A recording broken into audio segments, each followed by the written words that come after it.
के रिपोर्टर में सबसे पहले बात इस वक्त की बड़ी खबर की करेंगे। कासगंज में कानपुर के बिकरू जैसा कांड दोहराया गया है। जहरीली शराब के तस्करों को पकड़ने पुलिस पहुंची थी, जिन पर हमला किया गया। इस पूरे हमले के दौरान एक सिपाही शहीद हो गया, जबकि दारोगा गंभीर रूप से घायल बताए जा रहे हैं, जिनका इलाज चल रहा है। एनकाउंटर में आरोपी मोती धीमर का भाई फिलहाल मार गिराया गया है और आरोपियों के खिलाफ एनएसए के तहत कार्रवाई की जाएगी। आदेश योगी आदित्यनाथ ने दिया है। ये बड़ी खबर आपको बता दें कि लगातार उत्तर प्रदेश में जो माफिया है उनके हौसले बुलंद दिखाई दे रहे हैं और प्रशासन को चुनौती देते हुए वो लगातार दिखाई दे रहे हैं। पुलिस का खौफ नहीं है, प्रशासन का खौफ नहीं है और कल एक बार फिर से बिकरू कांड जैसी वारदात को दोहराया गया है। जैसे ही पुलिस की टीम दबिश देने पहुंची, शराब माफियाओं की टोली ने उन पर हमला कर दिया और कहा जा रहा है ये सब कुछ प्री प्लानिंग के तहत ही हुआ है।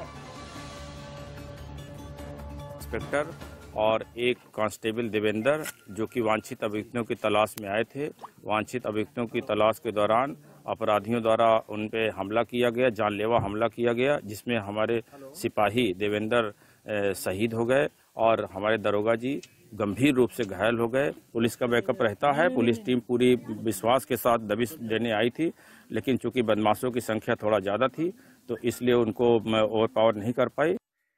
सिरपुरा थाने के दरोगा जी और आरक्षी देवेंद्र नगला धीमर गांव में वांछित अपराधी की तलाश में गए हुए थे और वहां दुर्भाग्यपूर्ण घटना घटी है। माननीय मुख्यमंत्री जी ने इस घटना का तत्काल संज्ञान में लेते हुए जो अपराधी हैं उनके विरुद्ध कठोर कार्रवाई करने के निर्देश दिए हैं। साथ ही साथ जो हमारे साथी मृतक श्री देवेंद्र शहीद हुए हैं उनके परिवारीजन को 50 लाख रुपए और एक व्यक्ति को नौकरी देने की घोषणा की है। और बहुत ही दुखद घटना घटी है, जिसमें एक हमारे दरोगा जी हैं जो है वो घायल हैं और हमारे एक सिपाही जो हैं वो शहीद हुए हैं। मैं सबसे पहले तो इनके ईश्वर से प्रार्थना करता हूं कि इनकी इनकी आत्मा को शांति प्रदान करे और इनके परिवार को दुख सहन करने की शक्ति दे। और निश्चित ही जिसने भी ये घटना करी है जल्दी इसका खुलासा होगा और ऐसे दोषियों के खिलाफ सख्त से सख्त कार्रवाई होनी भी चाहिए और होगी भी। और सबसे पहले अब आप ये समझ लीजिए कि कासगंज में क्या हुआ था। दरअसल यूपी के कासगंज में कानपुर के बिकरू जैसा कांड हुआ है। शराब तस्करों ने पुलिस टीम पर हमला कर दिया। हमले में पुलिस कांस्टेबल देवेंद्र शहीद हो गए हैं, जबकि सब इंस्पेक्टर अशोक पाल बुरी तरह से जख्मी हैं। आरोपियों ने कांस्टेबल की पीट कर हत्या की है और पुलिस ने अब तक जवाबी कार्रवाई में एक आरोपी को ढेर कर दिया है और मारा गया जो आरोपी है उसका नाम एलकार बताया जा रहा है, जो कि मुख्य आरोपी का भाई है। सिरपुरा इलाके में काली नदी के पास ये मुठभेड़ हुई है और शराब तस्करों और पुलिस के बीच गोलीबारी हुई। पुलिस टीम देर शाम अवैध शराब के कारोबार को बंद कराने के लिए गई थी, दबिश दी गई थी, लेकिन जो आरोपी हैं उन्हें पहले से कहीं से खबर लग गई थी कि पुलिस दबिश दे सकती है और वो पहले से हथियारों के साथ तैयार थे।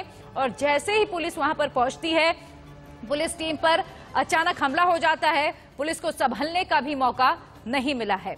और अब कासगंज कांड पर सीएम योगी भी एक्टिव हो चुके हैं। सीएम योगी इस पूरे मामले की खुद मॉनिटरिंग कर रहे हैं। सीएम योगी ने सख्त कार्रवाई करने के निर्देश दिए हैं और आरोपियों पर एनएसए लगाने का आदेश है। शहीद सिपाही के परिजनों को 50 लाख रुपए की आर्थिक मदद दी जाएगी। साथ ही जो शहीद सिपाही है उसके किसी एक परिजन को सरकारी नौकरी देने का भी ऐलान किया गया है। लेकिन सबसे बड़ी बात यह है कि आखिर जो आरोपी हैं उन तक इस बात की खबर कैसे पहुंची कि पुलिस दबिश देने वाली है। और पहले से ही जो आरोपी है वो पूरे लाव लश्कर के साथ वहां पर तैयार बैठे थे, हथियार उनके पास थे और सब कुछ एक प्लानिंग के तहत वहां पर अंजाम दिया गया। इस पर और अधिक जानकारी के लिए सीधा रुख कर लेते हैं। मेरे सहयोगी खुर्रम निजामी इस वक्त लखनऊ से जुड़ चुके हैं। खुर्रम, चूंकि ये बड़ी चुनौती कहीं ना कहीं प्रशासन को दी गई है, दिन दहाड़े ऐसी वारदात को अंजाम दे दिया जाता है, बिकरू कांड को फिर से दोहराने की यहां पर कोशिश हुई है, लेकिन इससे सबक क्या मिलता है और अब तक क्या कुछ कार्रवाई हुई है इस पूरे मामले में? देखिए, कार्रवाई की हम बात करें तो एक जो आरोपी का भाई है उसको मार गिराया गया। एक मुठभेड़ में आज सुबह तड़के मार गिराया गया है और जो मेन अभियुक्त है, मेन एक्यूज है, उसकी तलाश जारी है।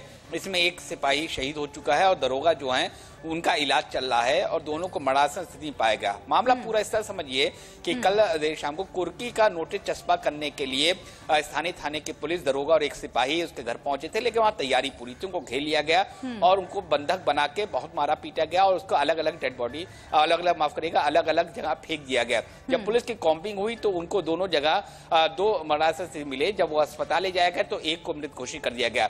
अब मामला बिकरू कांड से जोड़कर क्यों देखा जा रहा है? बिकरू कांड को अगर याद करिए तो 1 साल भी नहीं गुजरा है। जुलाई 2020 का मामला है, जब वहां पर दबिश मारने पुलिस की पूरी टीम गई थी और विकास दुबे ने ताबड़तोड़ गोलियां चलाई थी। ठीक उसी तरह की घटना ये हुई, यानी कि जो अपराधी थे उनको मालूम था, शराब माफिया जो थे उनको मालूम था पुलिस आने वाली है, वो तैयार थे और उनको बंधक बनाकर बेइंतहा मारा गया, जिसके बाद मौत हो गई। अब जो प्रशासन है उसके होश फाख्ता हो चुके हैं और लगातार दबिश मारी जा रही है कि जो मेन एक्यूजर को किस तरह से पकड़ा जाए। दूसरी तरफ जो मुख्यमंत्री योगी आदित्यनाथ हैं, उन्होंने सख्त इस पर एक्शन लिया है। पहली बात तो कहा कि एनएसए लगाइए, जो भी एक्यूज उन पर एनएसए लगेगा। दूसरी बात, जो शहीद हुए हैं उनके परिजन को 50 लाख रुपए दिया जाएगा और साथ में उनके परिवार को एक नौकरी दी जाएगी।